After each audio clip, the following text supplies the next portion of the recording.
तो दोस्तों आज है हमारे पास इस तरह का ऑस्ट्रेलियन फाइकस दोस्तों। इसको आप आसानी से पहचान सकते हैं, कलरफुल लीफ के साथ इस तरह का लीफ दिखता है। और ये जो टॉप का पार्ट है वो भी इस तरह का कलर का होता है, रेडिश और पीछे ग्रीन। तो इस तरह का फाइकस सब माइक्रो कार्पा ही कहेंगे और कहते भी होंगे, है भी, बट ये थोड़ा अलग है जिसमें बहुत ज़्यादा एरियल रूट्स निकलते हैं। और एक आता है ग्रीन जो बिल्कुल उलट है उससे, उसके लोग बोनसाई भी नहीं बनाते और आपको बड़े बड़े मिल जाते हैं गार्डन बाउंड्री में, लोग लगा के भी रखते हैं और कुछ लोग ले भी लेते हैं, बट बेकार है वो थोड़ा। तो ये प्लांट दोस्तों हमने डेवलप किया है बहुत ही छोटा सा टाइनी कटिंग से, पहले वीडियो भी मौजूद है। और हाँ दोस्तों, हम मौजूद है फेसबुक पेज पे भी, तो आप वहाँ हमसे मशवरा कर सकते हैं अगर आपको ज़रूरत है तो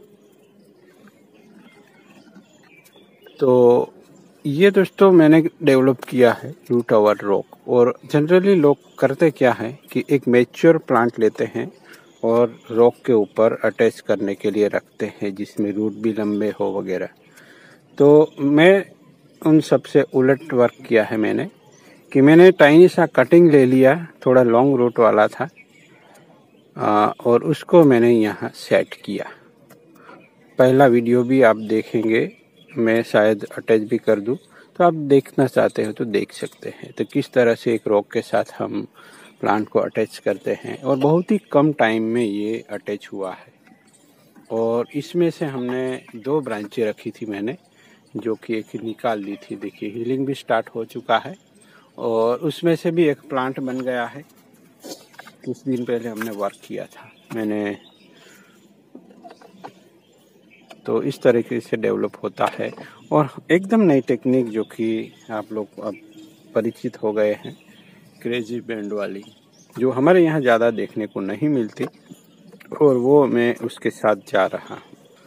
देखिए कहाँ से निकल के कहाँ ब्रांच आती है पता ही नहीं चलेगा आप लोगों को, बट शेप वही जो आपका दिल देखना चाहेगा।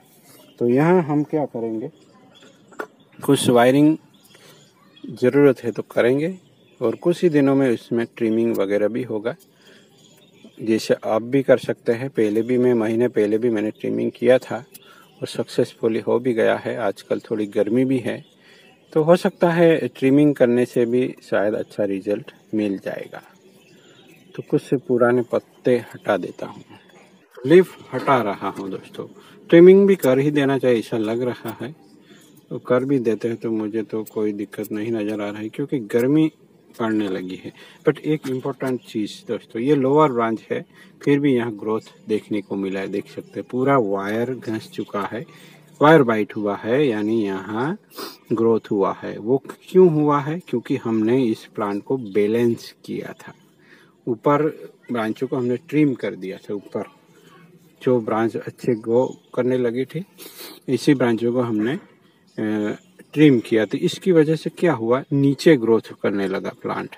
और तभी नीचे प्लांट ग्रोथ करेगा जब आप ऊपर के ग्रोथ को ऑब्स्ट्रक्ट करेंगे, तभी यहाँ कुछ न्यूट्रिएंट आने लगेगा। नहीं तो ये ब्रांच तो प्लांट श्रेड ही कर देता, क्योंकि इसी जगह पे है जहाँ प्लांट अपने आप उसको न्यूट्रिएंट भेजेगा ही नहीं, हमें भिजवाना पड़ेगा दोस्तों। वो सब टेक्निक जाननी होती है, यानी बैलेंस क्या है वगैरह। आप वीडियो देखते रहेंगे तो बहुत ही अच्छी तरीके से समझ पाएंगे दोस्तों।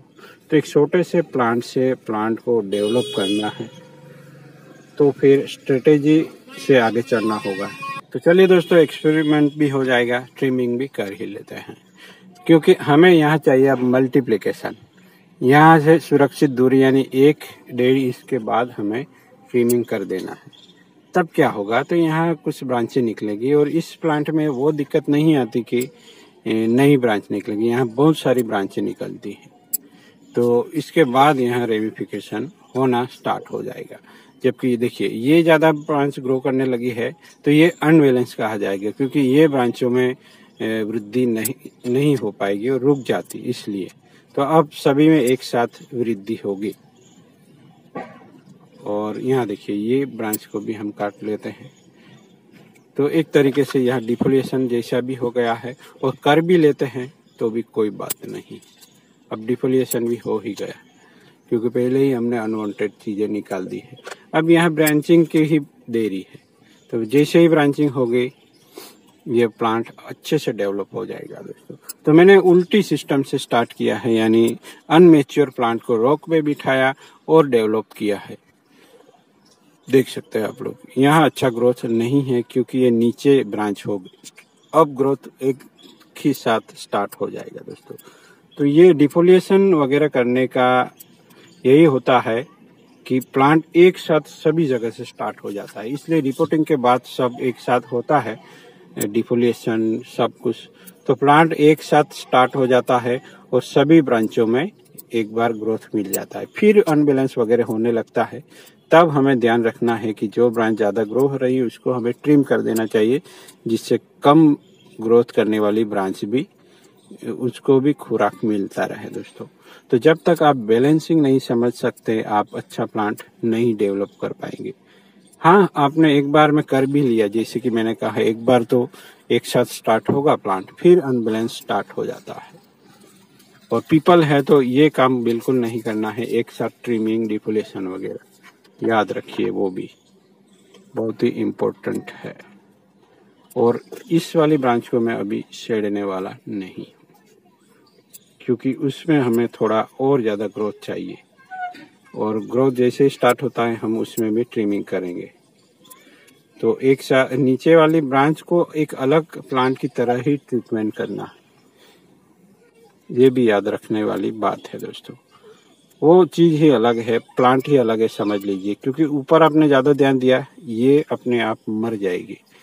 तो ये बड़ा चैलेंजिंग है कि दो स्टाइल एक साथ, फुल कैस्केड और फॉर्मल या इनफॉर्मल ट्रेन करना बहुत ही मुश्किल हो जाता है दोस्तों।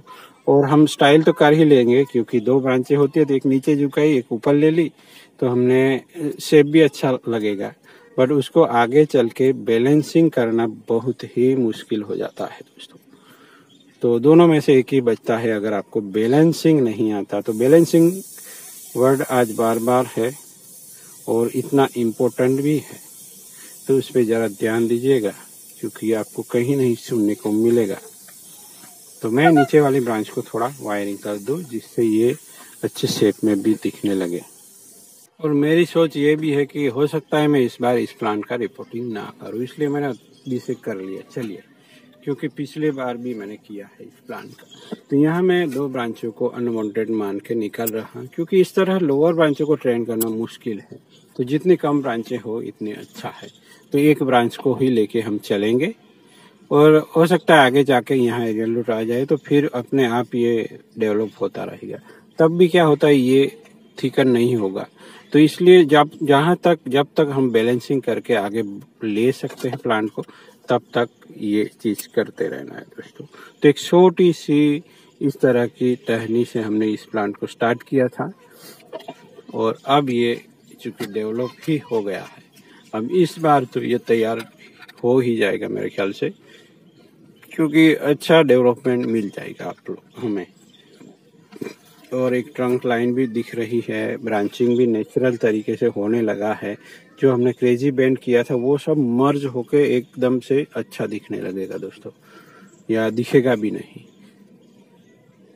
तो इस तरीके से मैंने कुछ अलग मेथड की है। और एक बात ये भी सीखा हूँ कि जब भी आप रूट ओवर रॉक बनाए, तो जितना हो सके इतना बड़ा रॉक लीजिए, और वो भी अपना लोकल हो तो चलता है। ये भी मैंने लोकल ही कलेक्ट किया है।